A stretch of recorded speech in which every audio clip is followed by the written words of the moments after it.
நீ என் மனைவி, என் கூட வாழலன்னா யார் கூட வாழ்வ? இங்க பாரு, இந்த மாதிரி மட்டமான லாஜிக் உன் பாக்கெட்ல வச்சுக்கோ. முதல்ல நீ எப்படி என் பெட்ல வந்தேன்னு சொல்லு. நானும் உன்னை அதே கேள்விதான் கேட்கணும். நல்ல பாயிண்ட். ஆனா நான் உன் வீட்டுக்கு வந்து வாழ மாட்டேன். நான் என் வீட்டுக்கு போறேன், ஓகேவா? அப்புறம் ஃபியூச்சர்ல அது கம்பல்சரா இருந்தா நான் உன் வீட்டுல தங்க மாட்டேன். நீ என் வீட்டுக்கு ஒரு வேலைக்கார மாதிரி வந்து வாழ்வ, புரியுதா?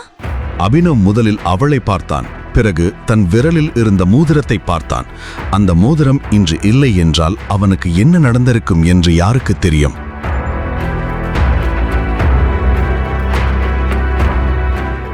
மறுநாள் காலை அபினவின் அலாரம் ஒலித்த போது அவன் அதே கனவை மீண்டும் கண்டு கொண்டிருந்தான். அலாரம் சத்தத்தை கேட்டு அவன் திடுக்கிட்டு எழுந்து தன் படுக்கையில் அமர்ந்தான். எழுந்ததும் இத்தனை வருடங்களுக்கு பிறகு தன் தந்தையின் நிறுவனத்தை உயிருடன் வைத்திருந்ததற்காக அவன் முதலில் அக்ரமுக்கு மனதார நன்றி கூறினான். அபினவ் படுக்கையிலிருந்து எழுந்து வேலைக்கு தயாராக ஆரம்பித்தான். அக்ரமின் கூற்றுப்படி அவனது டெலிவரி பாய் வேலை அவனது அடையாளத்தை மறைக்க மிகவும் உதவியாக இருக்கும். அபினவ் அக்ரம் கொடுத்த செக்கை தன் பாக்கெட்டில் வைத்துக்கொண்டு வீட்டிலிருந்து கிளம்பினான். 1 மணி நேரம் கழித்து அவன் தன் பைக்கில் அலுவலகத்திற்கு வந்து காரிடாரில் நடந்து செல்லும்போது பின்னாலிருந்து ஒரு குரல் கேட்டது.